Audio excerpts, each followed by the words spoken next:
तो चंद्रयान 3 या मिशन चंद्रयान 2 की अगली कड़ी है, क्योंकि पिछला मिशन सफलतापूर्वक चांद की कक्षा में प्रवेश करने के बाद अंतिम समय में मार्गदर्शन सॉफ्टवेयर में गड़बड़ी के कारण सॉफ्ट लैंडिंग में विफल हो गया था और इसके बारे में हम सभी ने देखा, सुना और पढ़ा।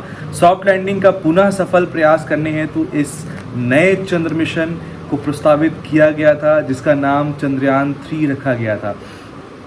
और आप सभी जानते हैं चंद्रयान 3 का लॉन्च सतीश धवन अंतरिक्ष केंद्र जो श्रीहरिकोटा से 14 जुलाई 2023 शुक्रवार को भारतीय समय के अनुसार लगभग 2:35 पे हुआ था।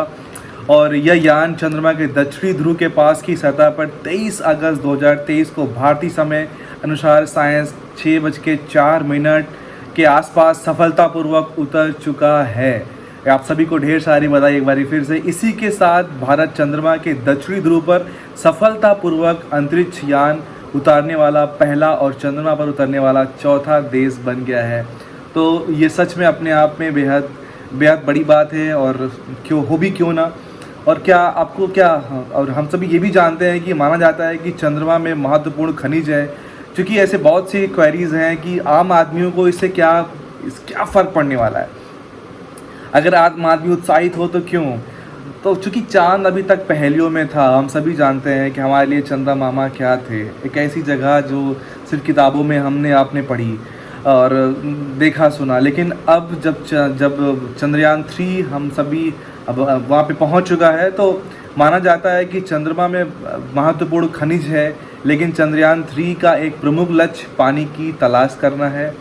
साथ ही साथ वैज्ञानिकों का कहना है कि दक्षिणी ध्रुव क्षेत्र में विशाल क्रेटर जो स्थायी रूप से छाया में है, बर्फ में जमा करते हैं, जो भविष्य में चंद्रमा पर मानव निवास का समर्थन कर सकता है। ये भी जानना एक ज़रूरी पहल है कि क्या वहाँ पे पानी है तो कितना है, और क्या एक बर्फ़ का बहुत बड़ा सा गथरा है। तो इन सारी जानकारियाँ धीरे धीरे से हमारे पास आती रहेंगी, क्योंकि अब इंडिया चांद पर है। आइए। आकाश पढ़ाई कर रहे हैं। आकाश क्या पढ़ाई कर रहे हो? एग्जाम चल रहा है। साइंस। और आकाश है, और आकाश के साथ में आकाश की सिस्टर है। क्या पढ़ रही है बेटा तुम? हिंदी। है? हिंदी। तो साइंस में तुम क्या पढ़ रहे हो भाई? चैप्टर 2। नहीं, वो तो चैप्टर हो गया। चैप्टर में क्या पढ़ रहे हो? Life style of animal. Chandrayaan 3 कहाँ पहुँच गया? चांद पर। चांद पर पहुँच गया। किसने भेजा? पाकिस्तान ने? नो। अमेरिका ने? फिर क्या था? ISRO। इसरो ने भेजा है। इसरो कहाँ पे है? पाकिस्तान में है, अफगानिस्तान में है, अमेरिका में? कहाँ पे है? अमेरिका। अरे पागल, इंडिया में है। ये पढ़ो ये सब। कहाँ पर है? इंडिया में है। वो इंडिया की एक संस्था है इसरो, जिसने चंद्रयान 3 को भेजा है। इसके पहले चंद्रयान 2 गया था, चंद्रयान 1 भी गया था। ठीक है, ये सब पढ़ो। साइंस पढ़ रहे हो, ये सब नहीं पढ़ रहे हो। तुम्हें पता था? टेस्ट चल रहे हैं, रिवीजन चल रहा है इन लोगों का। सो जैसे हमारे यहाँ कुछ इंडिपेंडेंट पत्रकार हैं, इलेक्ट्रॉनिक मीडिया है, वैसे ही पाकिस्तान जो हमारा पड़ोसी मुल्क है वहाँ पर भी है। तो उन्होंने अपनी पब्लिक का रिएक्शन जानने के लिए यूं ही स्ट्रीट पे निकले और उन्होंने पूछा कि आपको पता है इंडिया में वो चांद पे चले गए और हम अभी आपसे आपस में ही लड़ झगड़ रहे हैं। तो वहाँ का जो सिविलियन है उसने रिप्लाई किया कि अगर इंडिया चांद पे चला गया है तो हम भी तो अपने आप में चांद ही है ना। तो वो जो सहकर्मी मीडिया के है उसने पूछा कि कैसी बातें कर रहे हैं आप, वो चांद की बात कर रहे हैं जहाँ पे 3.5 लाख घंटे लगते हैं जाने में, और आप बता रहे हो कि आप चांद पे हो, पाकिस्तान चांद पे है। तो उसने कहा ऑब्वियस बात है, इंडिया चला गया उधर चांद पे, वहाँ पे लाइट नहीं है, हमारे पाकिस्तान में लाइट नहीं है, और वहाँ पे जो है पानी नहीं है कह रहे हैं। हालांकि अभी वो जांच का वक्त है, इधर भी पानी नहीं है पाकिस्तान में, उधर खाने को कुछ नहीं है चांद पे, इधर भी खाने को भूखमरी सी आ रही है। तो जोक सपाट, इसमें ये सच है, ये ऐसा रिएक्शन है पाकिस्तान की पब्लिक का। और एक कहावत भी है कि तुमने झंडे में चांद बनाया, किसी ने झंडे में चांद बनाया और हमने चांद पे झंडा लहराया। तो ये बात है उसकी प्रोग्रेसिव विज़न की कि जब आपकी नज़र, आपका एटीट्यूड प्रोग्रेसिव डायरेक्शन में होता है, कुछ कर गुजरने की डायरेक्शन में होता है, तो आपको कोई नहीं रोक सकता। यही वो मुल्क हैं, यही वो समय था कि जब चंद्रयान 3, जब चंद्रयान 2 की सॉफ्ट लैंडिंग नहीं हो पाई थी, वो क्रैश हो गया था, तो क्या मीम्स बने थे, इंडिया की बुराई हुई थी चारों तरफ, और आज यही वो दिन है। इस बातों से यही सीख मिलती है कि कभी इंसान को कमज़ोर नहीं पड़ना चाहिए।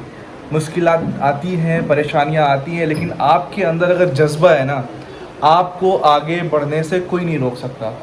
और जब हम अपने आसपास कुछ ऐसे विजन्स देखते हैं, कुछ ऐसे रिजल्ट्स देखते हैं, तो सच में वो हमें यकीन दिलाते हैं कि अगर आप में मेहनत करने का जज्बा है और आप कंसिस्टेंट रहते हैं, तो वो दिन दूर नहीं है जब आप अपने एम्स को, अपनी मंजिल को, आप अपने मुकाम को पा नहीं लेते हैं। ज़रूरत है अपने हौसला को बना के रखने की, लगातार वो मेहनत करने की जिसका परिणाम कब आएगा ठीक है, उसकी चिंता नहीं करना, बस लगे रहना। बहुत बहुत ढेर सारी शुभकामनाएं। देखिए कि क्या कह रही हैं, बताओ क्या कह रही हो। मैं ये कह रही हूँ हाँ। कि जो जब से चंद्रयान लैंड हुआ है मून पे, तब से तो चांद दिखना ही बंद हो गया है। ये आप लोगों ने नोटिस किया? मैं काफ़ी टाइम से नोटिस वैसे ये एक क्वेश्चन है और सही बात है, क्योंकि हो सकता है कि मुझे लगता है कि वेदर वैसा हो, इस वजह से नहीं दिख रहा है, क्योंकि चंद्रयान ऐसा नहीं है चांद को छिपा देगा, और क्योंकि वेदर ऐसा होगा इसी वजह से नहीं दिख रहा है। हाँ, बट बहुत इंटरेस्टिंग लॉजिक है ना। ये कह रही थी कि जब से चंद्रयान चला गया तब से चांद नहीं दिख रहा है। वो देखो चांद, वो देखो दिख गया। हाँ, दिख रही हो? आज दिखा है, वो शायद देखो। हम लोग आपको दिखा पाए। आज मुझे 2 डेज के बाद दिखा है ये आज क्योंकि चांद। वेदर भी सही है, तो क्योंकि 2 दिन बारिश हो रही थी, शायद ये एक रीज़न था। और वैसे भी अगर चंद्रयान गया है यहाँ से वहाँ, तो चांद का फर्ज बनता है कि वो अपने घर आए हुए चांद- मेहमान का स्वागत करे। चंद्रयान तो उसका मेहमान हुआ ना, तो स्वागत करने के लिए लगा रहा होगा। लैंड, नहीं, वो स्वागत कर रहा होगा। we तो have no any emotions। अब हमारे घर कोई आ जाएगा या आपके घर कोई आ जाएगा, तो हाँ, हम सब हमारा अपना सारा काम काज छोड़ के लग जाते हैं ना उसके वेलकम हाँ, के बट लिए। हमारा जो चंद्रयान गया है इंडिया से, वो ज़रूर मून का ख्याल रखेगा, वहाँ पे जाके कुछ गिफ्ट मिलेंगे। चलिए आप सभी से मिलते हैं। Okay, thanks for watching.